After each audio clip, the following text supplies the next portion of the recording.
sa ginagawang pagtanghali. Puri sa Panginoon.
Ng 1 Corinthians 6 verse 19 yun, di ba? Kailangan bigyan natin yung ating papuri, gamitin natin ang katawan para bigyan karangalan ng Diyos. Luwalatin at purihin ng Panginoon sa pamagitan ng mga katawan. Amen. Kaya lahat ng sumayaw na lubos sa inyo ang Panginoon. Hallelujah. So ating topic po nung last week is about faith deepening. Kailangan kasi lumanin yung aming pananampalataya para hindi po tayo natatalay ng mga malikhawan at tayo po ay hindi lulubog nilitaw na parang pabuti sa dumi ng kalabaw. Di ba? Ganyan kabuti. Di ba? Doon lang lumilitaw sa mga dumi ng kalabaw. Di ba? Hindi po dapat gano'n ang mga Kristiyano. Dapat po ang mga Kristiyano laging matatag. Kahit anong pagsubok at lumating.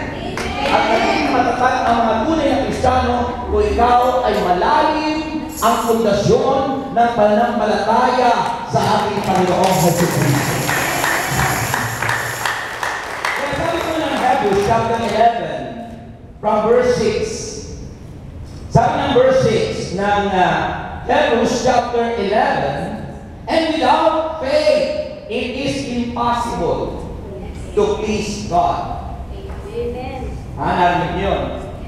Without faith, it is impossible to please God. Because anyone who comes to Him must believe that He exists and that He rewards those who earnestly seek Him. By faith, Noah, when warned about things not yet seen, in holy fear, built an ark to save his family. But his faith, he condemned the world and became heirs of the righteousness that comes by faith. Amen. My dear brothers and sisters, the word of the Lord. Praise to the Lord Jesus Christ. Purihin po natin ang Panginoon.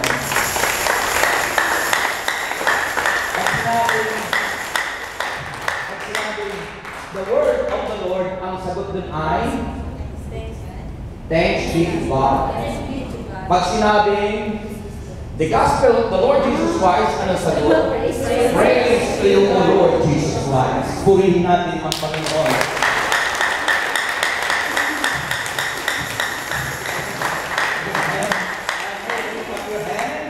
Isa, dalawa, tatlo! Palakpakan si Lord. Yan. Glory to God in the highest. And peace to His people on earth. Kanina magkagising ko, mula doon sa may patio, naglakad ako. Ako lang mag-isa. Lakad ng lakad. Ha? Ako nag-jogging kanina umaga. Pero pagkatapos doon, di ba, mistake ko Monday, naglakad ako. Kasi masarap maglakad. At natagpuan ko ang KFC. Purihin si Lord. So, mayroon kasi akong hinahanap, pero hindi ko mahanap-hanap. Okay. So, ito ang nahanap ko. Ang pinakamalaga mahanap natin ay kung ano yung turo ng Panginoon. Diba?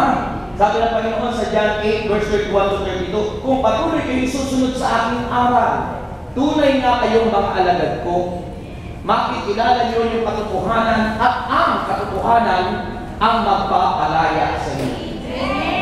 Alam nyo, ang laki ng bakante rito ay naka-tune in, naka-focus sa inyo yung video. Sabi bigla pumunti yung sabihin, bigla pumunti yung Monday group. Kasi doon, nandito yung iba rin.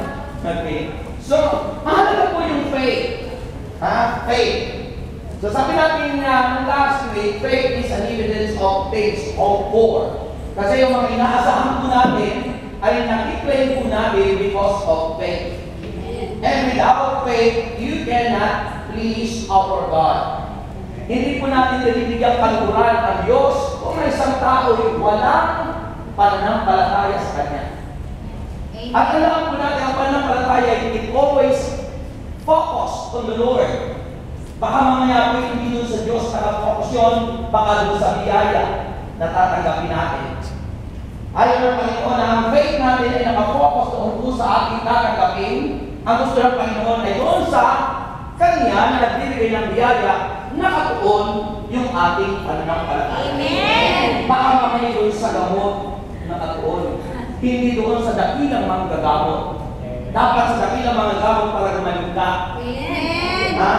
Kaya nga po yung 12 taong dinudugong babae sa Biblia, hindi gumaling kasi ang kanyang focus ay doon sa mga gamot, sa mga espesyalista, sa mga doktor na tao.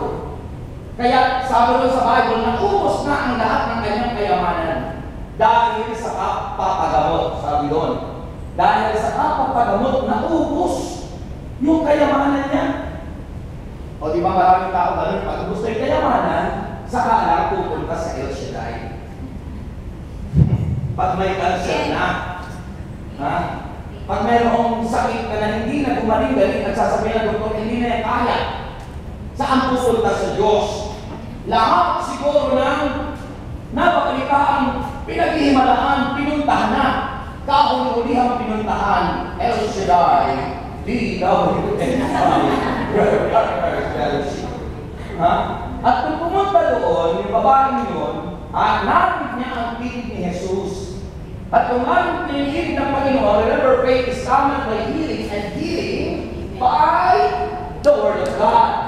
Ang pananampalataya na kukuha sa pakikinig at patuloy niya na pakikinig patuloy. Kaya hindi pwede ang mga pagdaloy lilitaw, pasulpot-sulpot, lulubog lilitaw. Parang kabuti. Kaya lumilitaw yung kabuti kapag mayroong mga thunderstorm. Yan, may makulog. Lumilitaw yung kabuti. Sa mga dumi ng kalabaw, sa mga lulo sa punso, sa mga bundok-bundok na gano'n. Doon lumilitaw yun. O kaya sa mga puno ng saging. Diba? At yun ay nangyayari. Siguro nagugulat yung mga kabuti na kumulog, ano? Kaya nung nagugulat yung kabuti, lumilitaw. Ang dami. Kasi gano'n ako sa probinsya, namumulat ang kabuti. Yeah. So, huwag sanang gano'n ang mga Pilipino, ang mga Kristiyano. Dapat po patuloy, sabi ng Hebreo chapter 10 verse 25, at huwag kaliligtaan na dumalo sa mga lola po yun, hindi singular, mga pagtition na itinakda ng Diyos. Kaya naging mamang ang tao sa salita ng Diyos kasi ayaw dumalo sa mga pagtition. Ayaw magsaliksik, ayaw mag-aral ng salita ng Diyos, kaya nakatangay ng maling aral. Amen. Amen, di ba? So, kaya sabi ng Panginoon, mahalaga po yung pananampalataya. Faith is a constant outlook of trust toward God. Outlook. Ha? Outlook of trust toward God. Sa Diyos, nakatuon. Sa Panginoon. At ang sabi po ron, whereby human beings abandon all reliance, yung iyong sinasandigan. Sometimes we rely on other gods. Ibang binibiyos natin. Pera, binibiyos natin. Yung ating trabaho, binibiyos natin. Bakit? Wala ka ng panahon na magsimba. Wala ka ng panahon dumalo sa gawain. Puro trabaho na lang. Puro overtime. Kung magkatrabaho pa, kung mawala ng trabaho, saan sa inyong panahon? Sa Central, magtutong Eats.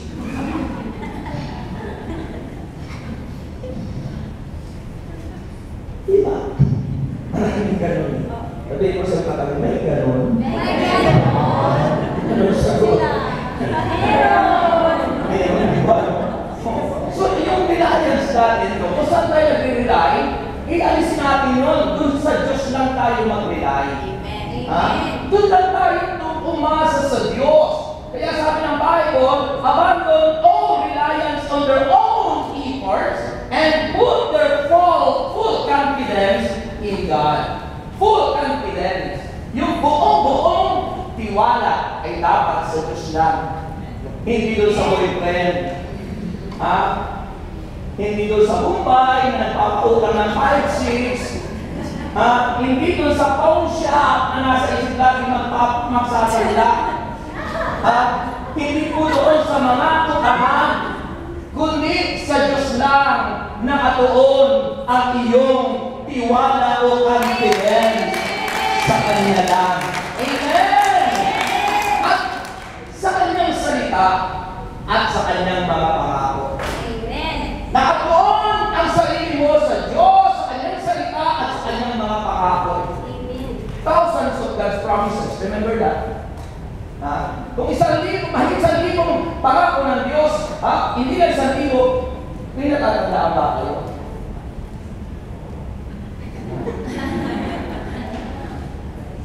May natatandaan po kayo sa mga pangako ng Diyos.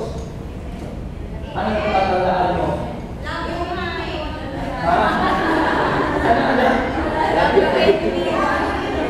Pangako ba yun? wala kang dance. Ang pangako ay ginagawa ng Diyos pagkatapos yun ang pangako. Di ba? Katulad doon, God 3:16. For God so loved the world that He gave His only begotten Son. Yan, sabi niya. And whosoever believes in Him should not perish. Yun ang pangako. Di ba makahamak? Bakit magkakamit ang buhay ng walang hanggan? That's His promise. Panginoon. O ano ba? Kapag ba rin nagpatawad, ikaw rin ay patatawarin ng Diyos. Pag hindi ka nagpatawad, hindi ka rin patatawarin ng Diyos. So ang pagpapatawad ng Diyos ay nakasalalay pa rin sa atin. Dahil kung hindi ka magpapatawad, hindi ka rin patatawarin ng Diyos. Ang mga nakababasa yun, Mateo 6. Sabi ko na Mateo 6. Ito ang sinasabi ng Mario, akala niyo ba, basta patatawarin tayo ng Diyos kung humingi ng tawad. Eh kung humihingi ka nga ng tawad, ayaw mo naman magpatawad. Ayaw mo naman magpatawad. Hindi ka rin patatawarin ng Diyos.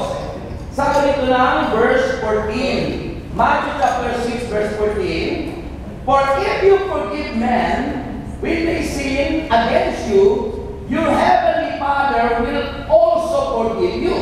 But if you do not forgive men their sins, your Father will not forgive your sin. Ang Diyos pala, pag hindi ka nagpatawad sa iyong kapwa, hindi ka rin makaaasa ng kanyang kapatawaran. Amen. Amen. Amen. Akala natin kasi basta humingi tayo ng tawad ng Diyos, patatawarin tayo. Oo, patatawarin tayo ng Diyos. Pero dapat, ang pangako ng Diyos, kailangan magpatawad ka rin muna. Ikaw muna. Pag ikaw muna, ang Diyos, asahan mo yung kanyang pangako, patatawarin ka rin ng Diyos. Sino gusto mong yumaman? Kaya gusto mong yumaman, may pangako ang Diyos. Bago yumaman, kailangan may gawin ka. Sabi ng Mateo, ng Luke chapter 6, verse 38, pakinggan niyo po. Sabi ng Luke, chapter 6, verse 36. Dito ang sabi ng Bible. Umpisahan mo natin sa verse 37. Sabi ng, do not judge and you will not be judged. Huwag kang humatol at hindi ka hahatulan ng Diyos. Isipin mo yun. Kung ayaw mong hatulan ng Diyos, huwag ka rin humatol sa iyong kapwa. Huwag mong sasabihin sa iyong kapwa, pangit ka. Pag humatol ka sa iyong kapwa na pangit ka, ayun, hindi ka rin pagagadahin ng Diyos. Sabi ng Bible, do not judge and you will not be judged. Do not condemn and you will not be condemned. Forgive and you will be forgiven. O sige po, pag hindi tayo nagpatawad, hindi tayo patatawarin ng Diyos. Pag humusga ka, huhusgahan ka rin ng Diyos.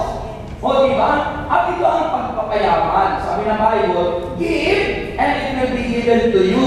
A good measure, pressed down, shaken together, and running over will be poured out into your lap. For with the measure you use, it will be measured to you. Purihin ang Panginoon. Ibig sabihin, lahat na nagbigay kanina, natulong doon sa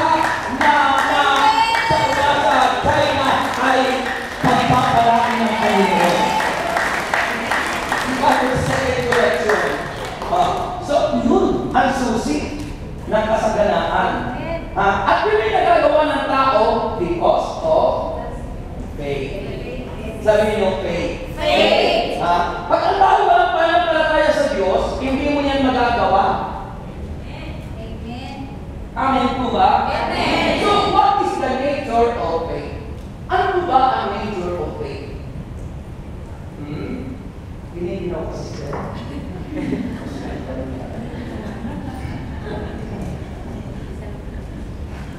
What is the nature of faith?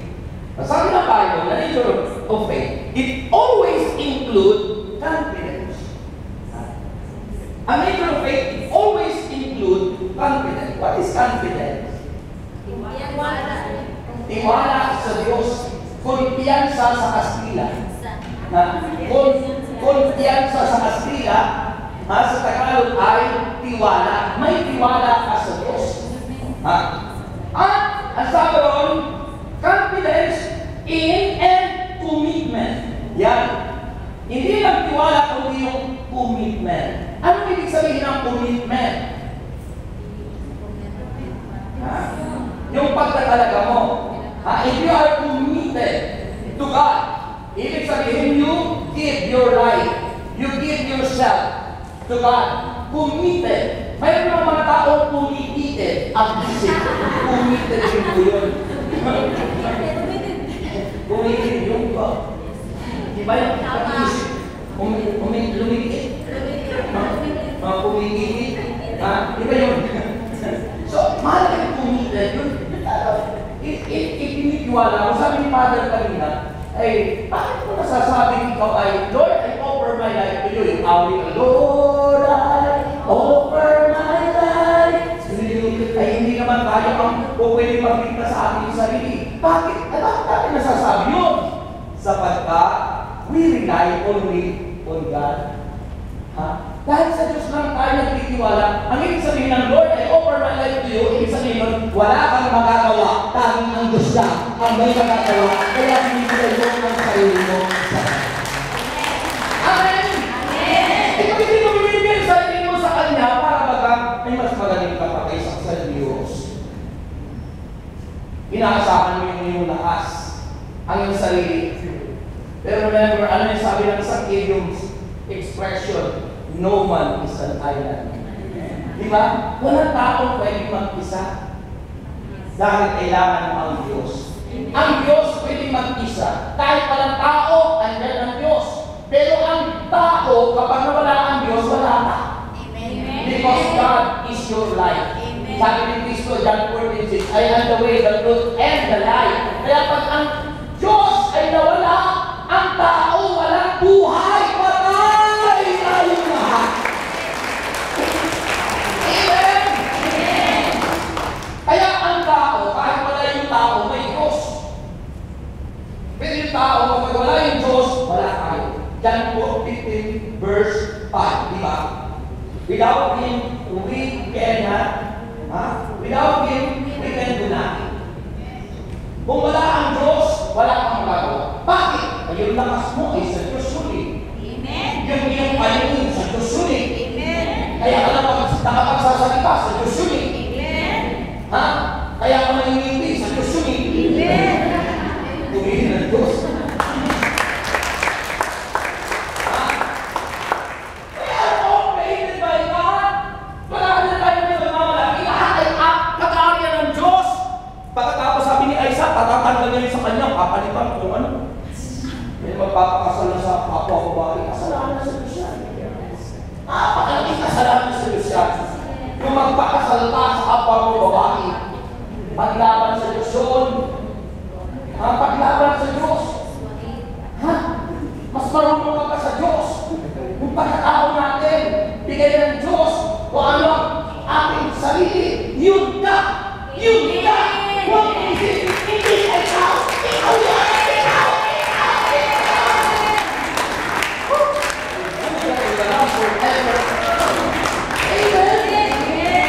So, mahalaga po yung tiwala natin sa Diyos. So, kailangan po yun. That's the nature. It includes confidence, commitment, sa Diyos at sa ating Panginoon Kristo. And these attitudes, yung po ay dapat nakikita sa ating mga pagsugal. These attitudes remain sure even though the object of faith are unseen. Kahit daw, yung object ng pananampalataya natin ay hindi nakikita. And what is the object of our faith? Remember, what is the object of our faith?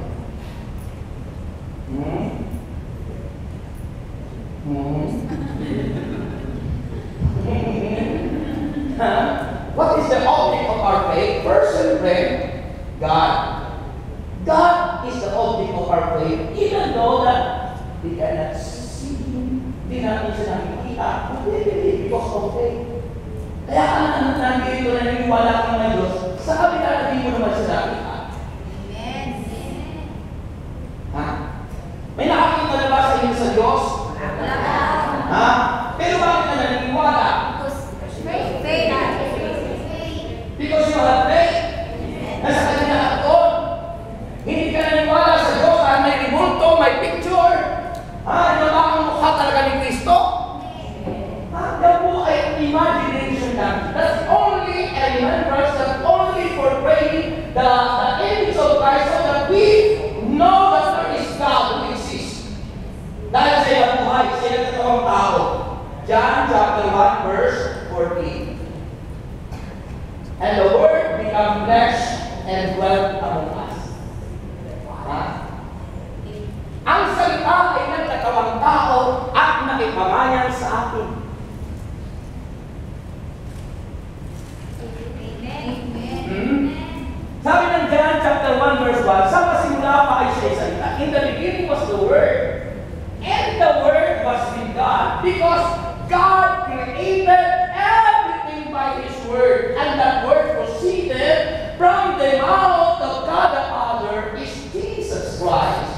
sabi ng John chapter 1 verse 3, through Him, sa pamagitan niya, nalikha ang lahat ng bagay.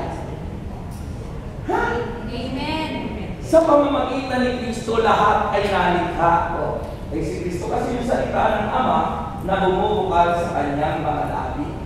Sabi ng John chapter 1 verse 3, through Him all things were made. Without Him nothing was made that has been made. Ay kung wala yung salita pala, walang nangyari. Walang nangyari, walang nalikha. So mahalaga si Kristo na sa pasimula yung salita na kasama ng Diyos. Ang Diyos ay Espiritu na pinangalan ng Ama. Ang Diyos ay isa na mayroong tatlong persona na ang pangalan ay Ama, Anak, at Espiritu Santo. Sila ay iisang Diyos sapagkat ang Diyos ay Espiritu. At hindi pwede maging tatlo yung Espiritu.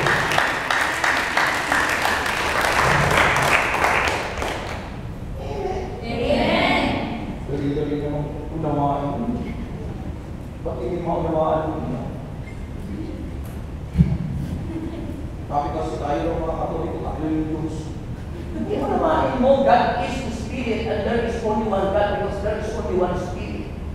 Dahil kung magtatlo yung Spirit, basta ang Espiritu, di mo yung Espiritu, basta yung mga Espiritu. Yung kahit na nasa puso mo, Espiritu yun, masamang Espiritu yun. Yung sama ng loob na nasa puso niyo, masamang Espiritu yun, tutok ng demonyo. Ang demonyo, marami yun. Si Satanas, iisa yun. Ang Diyos, iisa rin yun. Magkalaban ang demonyo at magkalaban ang Diyos, Ama, yung Spirit ng Diyos, ay magkalaban niya ang Satan, na iisa yun. Yun yung ama ng mga demonyo. Ang ama ng mga demonyo si Satanas. Ang mga demonyo, yun yung mga anghel na pinagsak ng Diyos. Demon spirit. Mga espiritu yun. Mga tikbalang, mga brinde, mga manananggal, marami yan. Mga fallen angels, pinagsak ng Diyos. Totoo po yan. Nasusulat yun. Sabi sabi po dito sa Philippians chapter 2. Sabi ko ng Philippians chapter 2, pakinggan niyo po ito. Sa Pilipos, Kabanata 2, sipin mo. Kasi sa huling panahon, pag-iisahin tayong lahat. All believers of Christ, lahat umahanap para tayo ng Kristo at tawag yan ay body of Christ. We are the mystical body of Christ. Lahat ang nananalig kay Kristo bilang Diyos at Panginoon niya, yan lahat ay katawan ni Kristo regardless of their religious affiliation. Amen. Amen. So yan po lahat. Kaya sabi po ng Ephesians chapter 2 sa verse 5 following, pakinggan mo ito para lumalim yung pananampalataya mo kay Kristo. Sabi ng Bible, your attitude should be the same that of Christ Jesus. Tayo daw ay dapat maging ugali ay tulad ng kay Kristo. Dahil siya'y nagkatawang tao, ipinakita yung bilang tunay na tao. Tayo mga peke na tao. Para maging tunay na tao ka, gayahin mo sa Jesus. Amen. Pag ikaw ay hindi magmakaya kay Kristo, yung kanyang ugali, peke ka pa rin. False. So sabi ng Ephesians chapter 2 verse 5, your attitude should be the same as that of Christ Jesus. So ang ugali dapat ng mga believers ni Kristo para lumalaan pa pananampalataya, katulad ng ugali ni Jesus. Na ano daw? Who being in very nature God, o Diyos siya, did not consider equality with God. Hindi nagpumilit na makapantay ng Ama. Something to be grasped, but made himself nothing. Nagpakababa siya. Taking the very nature of a servant, para maipakita niya na siya ay tunay na lingkod. Yung mga tunay na lingkod, mapagkumbaba. Yung mga hindi tunay na lingkod, mataas, mayabang. Parang sila na lang may alam ng Biblia. Ha? Lahat ng itanong ko sa kanya, masasagot niya. Pero ang ugali naman, mas mumura at naninira ng kapwa. Pati nangingin mo sa diba? Kung mga lingkod na gano'n? Ha? Wala ka pa kumbabaan. Mahalaga, sabi ng Panginoon, maging tulad tayo ni Kristo na pagamat sa Diyos, di nagpumilit na makapantay ng Ama, siya ay nagpakababa upang may pakita ang pagiging tunay na lingkod.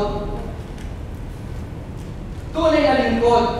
At ang sabi ron, being made in human likeness. Human likeness, hindi po tao, kundi tumulad, katulad ng tao. Hindi naman sinabing tao. Human likeness. Dahil He came from heaven to earth to show the way.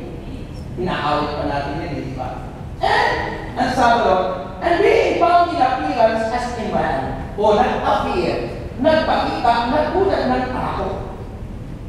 At pagkatapos He humbled Himself, nagpakababa siya, and became obedient, naging masunurin. To death, even death on the cross. Nagpakababa hanggang kamatayan sa krus. At ang sabi niya doon, therefore God exalted Him.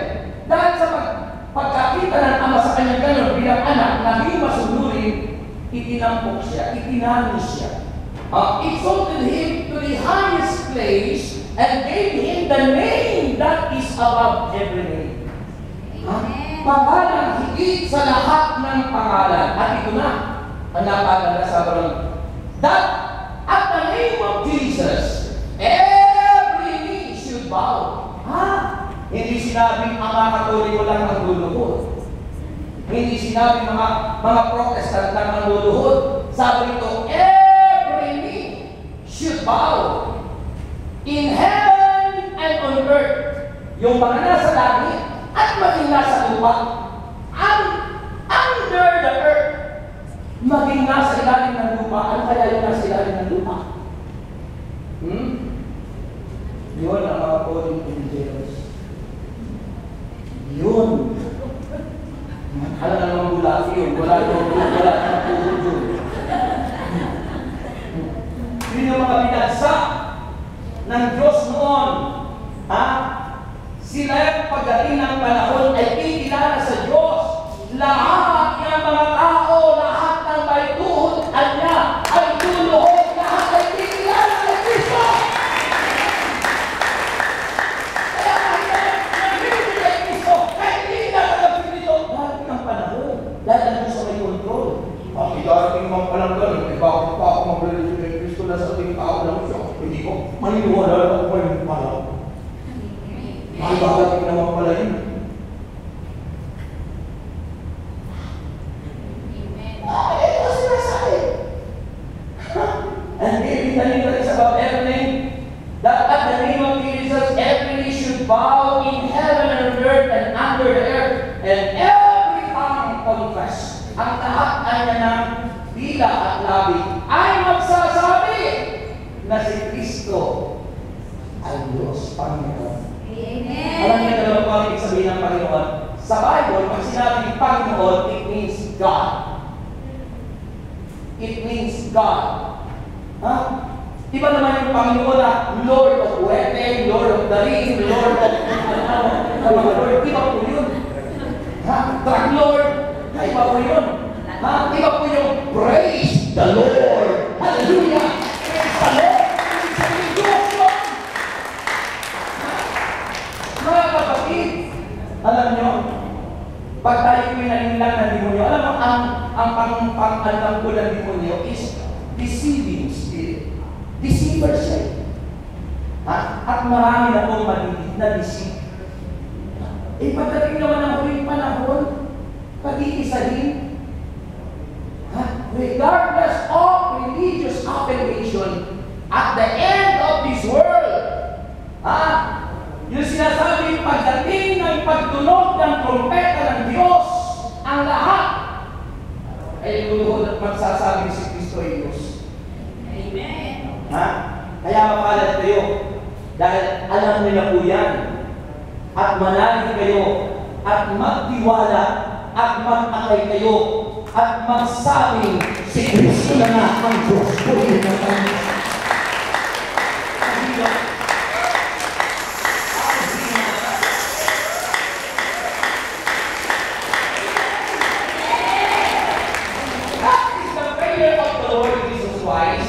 The prophetic prayer and the longest prayer of the Lord, John chapter 17. Sabi po ng panalangin ni Kristo, Jesus prayed for Himself. John chapter 17. Sabi dito, after Jesus said this, He looked toward heaven and prayed, nanalangin siya, Father, the time has come. Dumating na ang panahon. Sabi niya, glorify your Son, that your Son may glorify you. That your Son may glorify you, for you granted Him authority over all people. Si Kristo lang ang pinagkalooban ng kapangyarihan, authority over all people.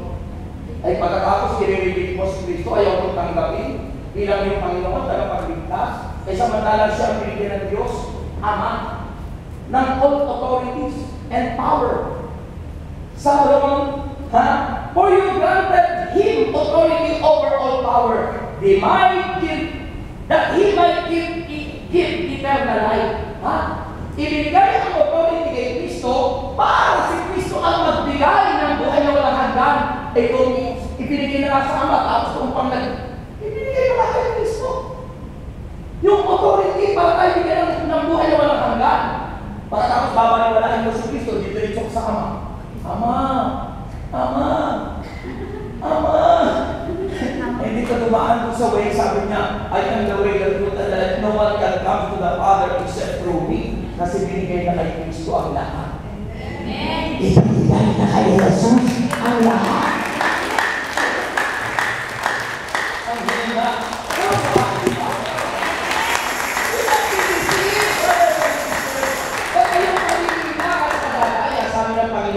So, alam sa sunod, makinig ka, makinig ka rito.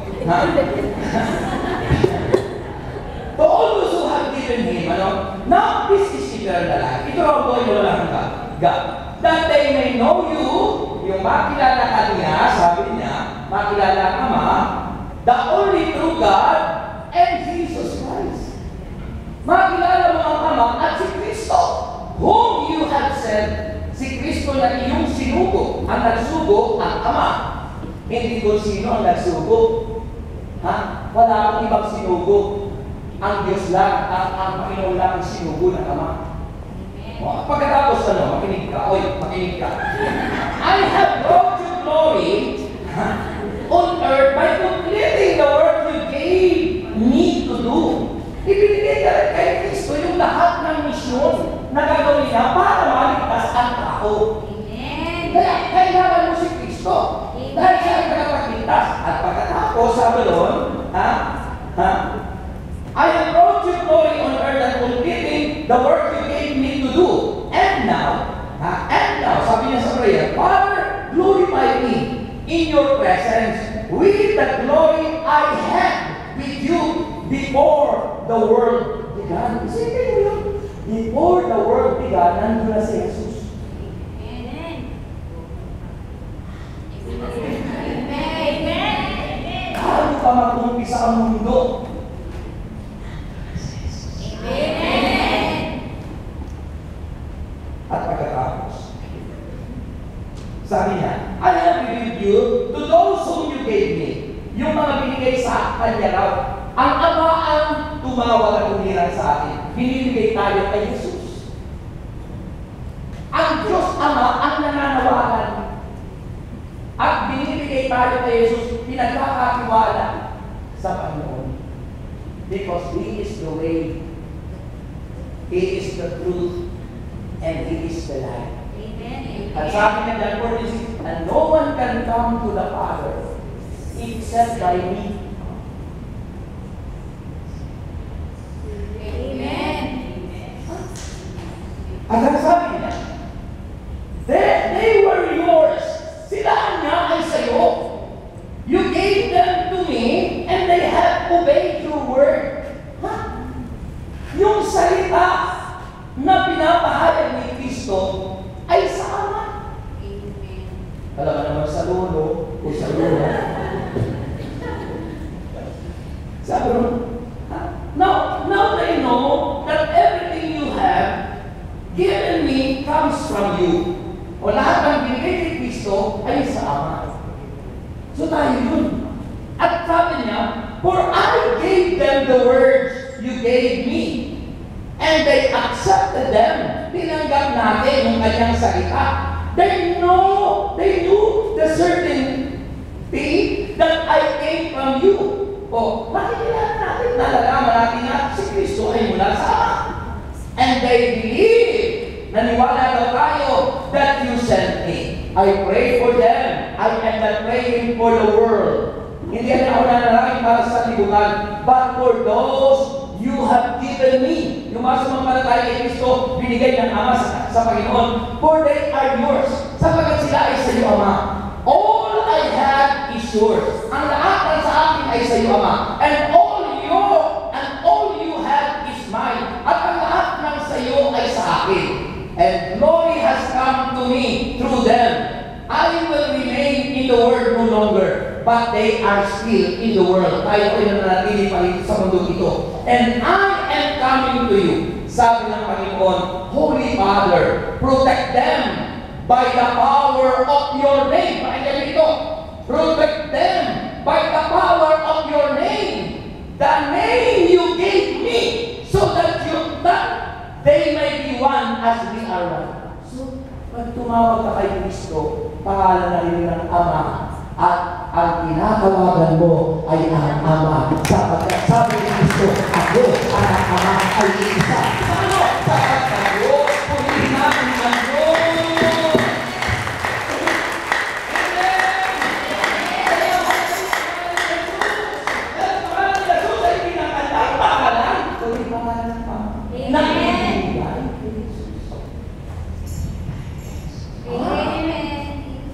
Sasabihin natin, si Jesus pala yung Junior. Purihin si Jesus.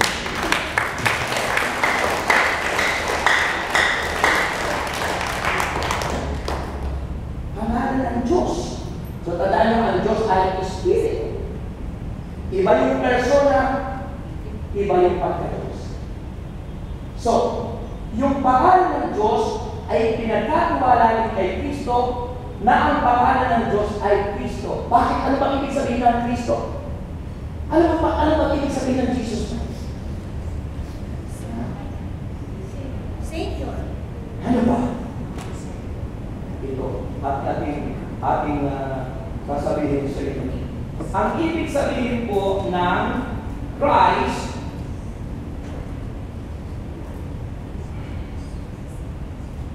ay, kailangan kasi alam niyo po yan, ang ibig sabihin po ng Christ ay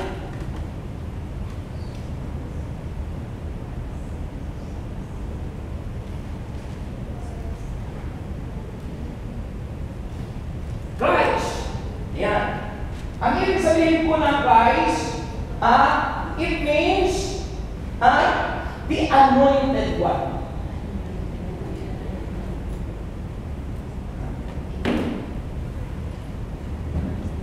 Jesus, it means Savior.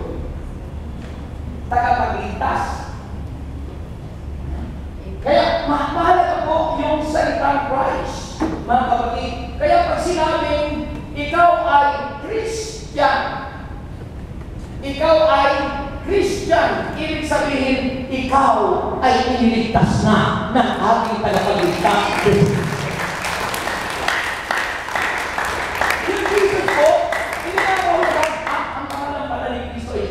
Pinili Christ.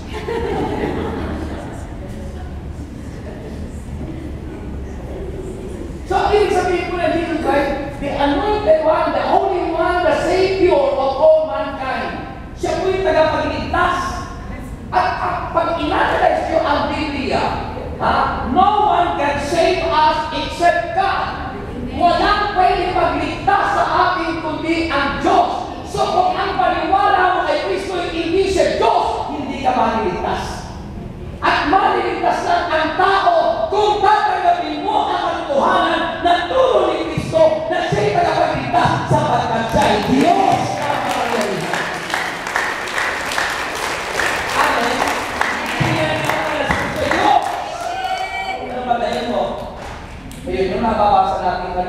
John 1:1, John 1:14, John 1:3, 1 John 5, verse 19, na alam natin tayo ay mga anak ng Diyos at ibinigay niya sa akin ang tunay na Diyos at tayo nasa tunay na Diyos, kanyang anak na si Yesu Cristo. Sabi nun, ito ang tunay na Diyos at buhay.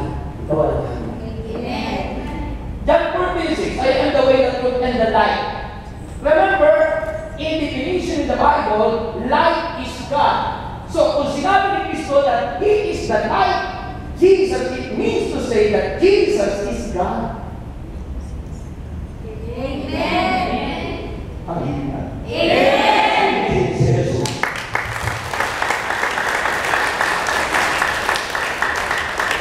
Ngayon, tanong ko sa inyo, si Cristo ba ang Diyos nyo?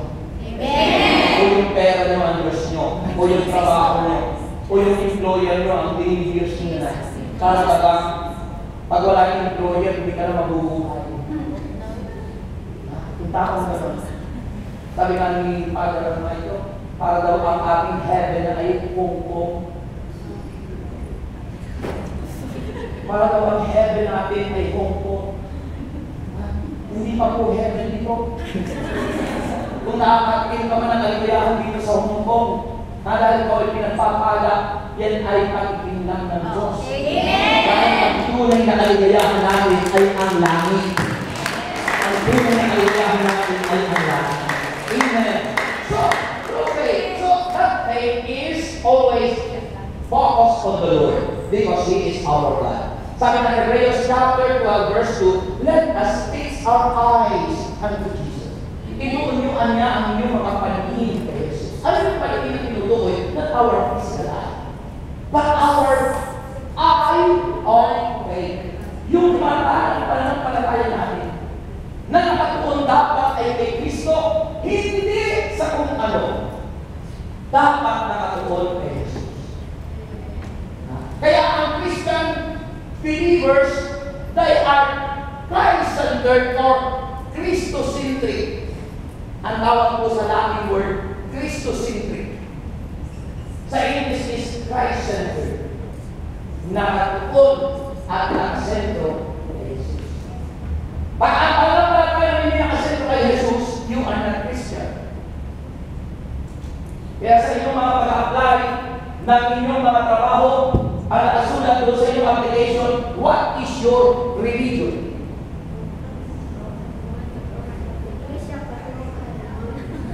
So pag sinabi doon, dalawa lang yung pamilya, ano doon? Nakalagay sa application, Christian, non-Christian. O, pag sinikan mo yung Christian, depende yun kung ano naman yung inyong mga religious application. Pag sinabi non-Christian, depende naman doon sa mga non-Christian religion. Diba? Buddhist, or ano man, ng mga hindi Kristiyano. Alin ang non-Christian religion? Yung mga tao hindi naniniwala na si Kristo ay Diyos. That is non-Christian religion. Basta ang religion ay hindi nananalig kay Kristo bilang Diyos at binibigay si Kristo bilang Diyos, they are not Christian religion. Okay? They are non-Christian, but they are not Christian, they are non-Christian. Kaya doon sa application, makikita nyo, pag nag-a-apply, what is your religion? You check, non-Christian or Christian. Pag sinikan mo Christian, what religion? Maaaring Baptist, Catholic, Protestant, born again, iba-iba. But, they are Christians. Sa iba naman, na mga ibang Christian, sasabihin tayo ay hindi Christian. Ano ka lang batayan nila? Ulitin ng Diyos. Hallelujah. Ulitin ng Diyos.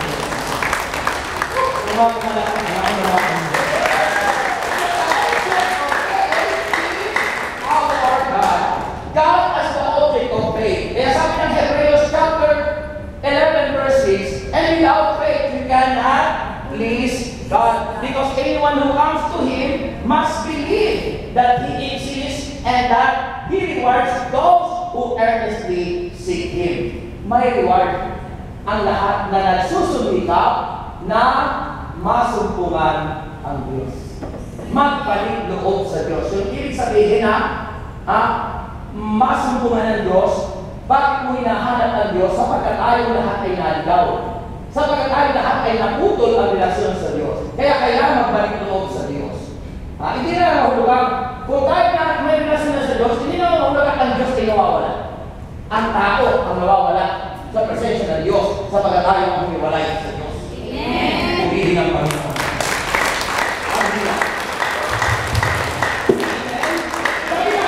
Chapter 1, verse 21. 1 Peter chapter 1, verse 21. Ewan ko kayo nakikinig.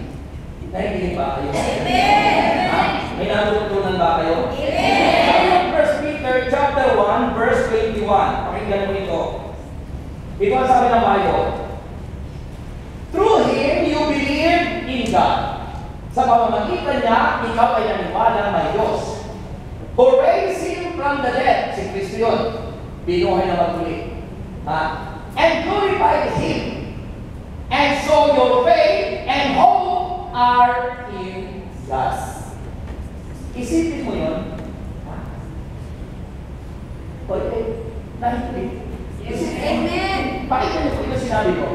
Verse 21. Through Him you believe, sa pamamagitan niya si Kristo, you believe in God, who raised Him from the dead. Binuhay siya mula sa mga patay. And glorified Him. Binigyan siya ng kalwalatian. And so, your faith and hope, ang sabi rito, are in God. Hindi ko sinabi ay is in God. Are in God. Because the plurality of God as the Father, the Son, and the Holy Spirit. Sabi ng John 14 verse 1, pakinggan niyo po. Uy, makinig ka muna. Sabi ng John 14 verse 1, pakinggan niyo po. Ito ang sinabi ng Biblia. Uy, sabi naman, John chapter 14 verse 1. Ang sabi ng Bible ay wag kang mabalisa. Sabi rito, do not let your hearts be troubled. So, yung mga trouble-hearted, diba? Yung mga magulo ang kalooban. Magulo, bakit?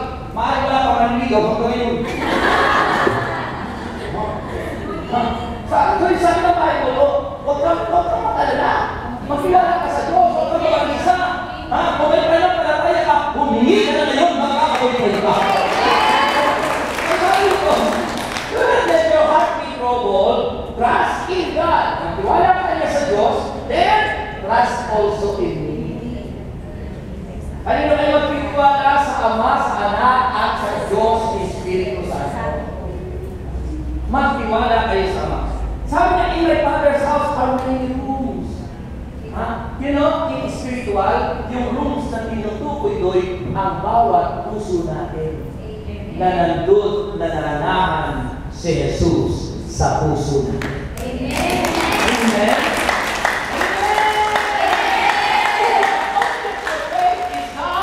And Jesus Christ as the object of our faith. John 14:1 yung binasa natin. And John chapter 3 verse 16. For God so loved the world that He gave His only begotten Son, that whosoever believes on Him. That's why you believe on Him, because He is the object of your faith.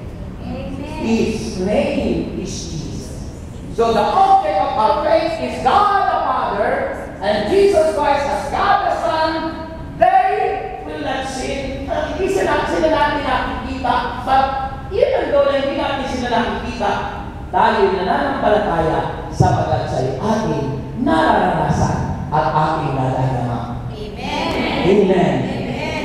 Ang false object of faith, ang maling object of faith ay human resources.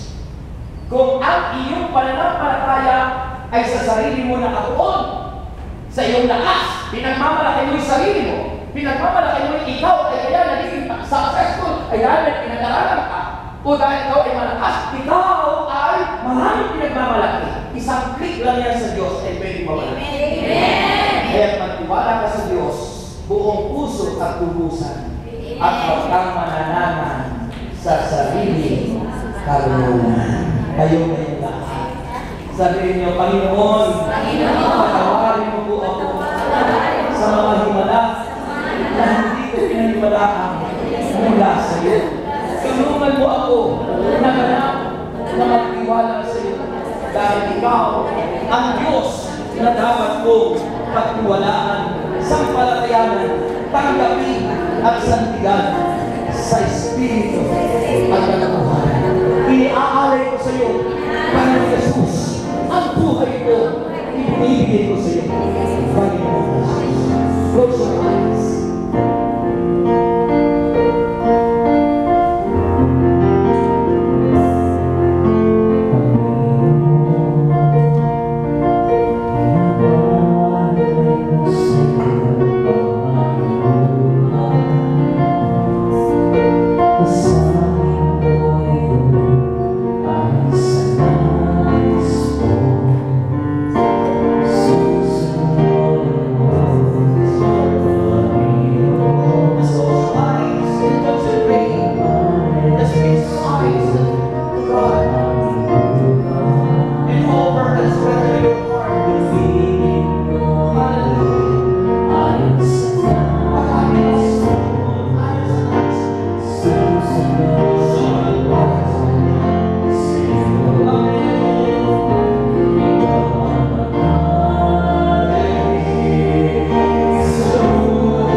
Yung desire po ng aming mga puso, Panginoon, maging ganap ang kasiyahan namin. At ito ay masusumpungan lamang namin sa iyo. Pagpalain mo po ang aming mga buhay. Patuloy mo kaming gamitin anuman ang aming mga ginagawa. To glorify your holy name. To glorify you, Lord God. That you are the only God that can save mankind. Kaya Panginoon, anuman ang aming ginagawa, anuman ang aming trabaho, nawa po ikaw ay malugod namin. Pagpalagi po, Panginoon, ang lahat-lahat ng aming naisip. Ang aming mga prayer request, aming tinata sa iyo, Lord God. Pagpalagi po ito, Ama. Wala po, Panginoon, hindi kami sa iyo na hindi mo pinibigay. At ito rin natin po namin ang kandidat ay answered prayer.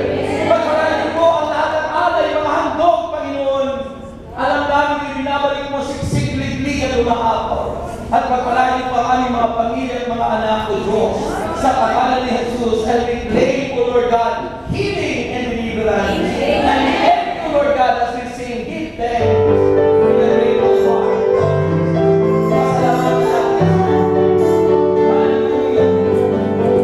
Give thanks with a grateful heart. Give thanks to the Holy One. Give thanks because it's given Jesus Christ, His Son. Give thanks with a grateful heart. Give thanks to the Holy One. Give thanks because it's given Jesus Christ, His Son. And now,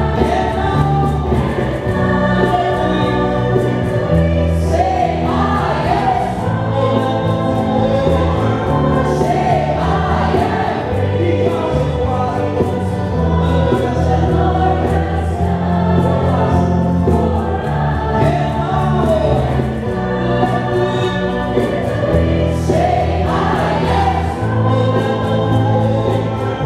Say I am because of what the Lord has done. And now, say I am. Say I am because of what the Lord has done. Last na po nung nakaraang Sabado ang ating pong broadcast sa Metro Plus. Wala na po yun. Hindi na nyo na makikinig doon ang kansilay. At hindi itong araw, hindi itong angin. Sapagkat hindi na natin nirenew ang contract. Sapagkat kailangan po tayo makinig direkta sa Manila. So, ang pakikinggan nyo na po ay ang DWXI through internet. Ano? Yun, www.deltabroadcastingsystem.net at DWXI at www.eradioportal.com. At yung mga radio, TFC, o mga idina-download sa cellphone, patulong kayo kay Brother JR. Yan. At saka lahat ng mga workers, prayer partner ng Monday Group, ini-encourage namin kayo na mag-post sa mga Facebook ng schedule nyo rito tuwing Monday. All activities, yun ang i-post nyo sa Facebook. Lahat naman siguro kayo may Facebook, ano? Mapwede hindi marunong mag-Facebook. Yan. Okay, at walang internet. Okay, so yun po. And then, sa Sabado po ay anniversary, 30th anniversary ng El Shaddai sa Pilipinas. Ngayon po, may retreat sa Pilipinas ang all workers, Monday to Tuesday hanggang bukas. Marinig nyo yun sa XI. Live po yun. Okay? And then, kailangan sabayan natin yun kasi that is Foundation Day. Not anniversary ng Hong Kong, sa December po yung anniversary ng Hong Kong, but kailangan tayo isang espiritu na ikiisa sa ating Foundation Day. So, ang inyong pong celebration, Monday Group, ay August 18. August 18. Okay? Sa August 18. Next week, yun po. Ano dadalhin nyo? 3 mahalagang prayer request. Yun sa palagay nyo, hindi kayang ibigay ng tao, pero kayang ibigay ng Diyos. Ay, tapos, 3 kandila, may lalagyan, bawal pumatak dito, may lagyanan. Tapos, 3 bottled water. Siguraduhin nyo na po, isa lang iinumin nyo doon. Yung iba, iuwi nyo dahil yung po ay contact point ng faith. Para kung sakali yung mayroong mga may sakit, painom nyo doon sa bahay nyo. O kaya para maging mabait yung employer nyo sa inyo, yun ang ipainom nyo. Yung mga ang employer ay mga masungit, dalhin nyo yung tubig, paiinom nyo doon. Huwag nyo papaalam sa kanila. Lagyan nyo lang sa baso. Yan. Tapos ibabasbasan po yan. Babait yun. At ang kagandahan nun, i-increasean kayo ng sweldo. I-increasean kayo, okay? So, 3 mahalagang prayer request, 3 kandila, 3 bottled water, 3 barbecue. Yan, barbecue. Depende na sa inyo kung anong gusto nyo, kung chicken ba o baboy o ano man, ano? 3 barbecue and 3 wish, ano? Yung wish, ano? 3 wish, ano? Yung ibubulong nyo, hindi isusulat yun. Yung prayer request po, isang sobre lang yun dito, tapos 3 lang yung susulat. Wala, ano? Kasi ang balik po nun, 3 po. 3 po ang balik nun. And pinakahuli, 3 apay. yung bisita nyo, mag-akay kayo ng napakalaga, fruit of your service. Ano yan? At ang susutin nyo, kahit yung kalahati lang po, white. Kung gusto nyo naman all white, pwede po yun. Ha? Gusto nyo naman puti buhok? Okay? Okay? Okay, taas ang kamay nyo. Ha? And may the Lord God bless us all now and forever. In the name of the Father, the Son, the Holy Spirit. Amen. Sino gustong yumaman? Ayan. Sumali kayo sa kooperatiba, no? Ha? Sumali kayo sa kooperatiba. At makipag-alam kayo sa inyong core group. Ano po? Yan, yung ating financial literacy ng El Shaddai para maging kaisa tayo ng espiritu ng servant leader at vision at mission niya. Okay? Makiisa kayo. Nababanggit tayo saan? Sabi nga sa balita sa Manila. Ang Hong Kong, dumadami ang nagiging member dahil nababanggit dito ang cooperatives. Kaya magpasalamat kayo, pag uwi nyo, mayaman na kayo! Ito na! Ang umpisa nyo, sasali sa co-op! In the name of Jesus, pagpapalang siksik, hindi ka tumaapag! Hindi ako mabuhal sa lakas. At ito naman yung pinakamahalagang gusto nyo. Sister Cynthia, ang sinisigaw lagi, past craft. Yan. Ano yung inyong isisigaw? Gusto nyo magkaasawa? Yun, isigaw nyo na. Lahat gusto nyo magtagumpay sa inyo. Ito na, last na ito na. Taas ang kamay and let's pray the Psalm 91. Mga kapatid,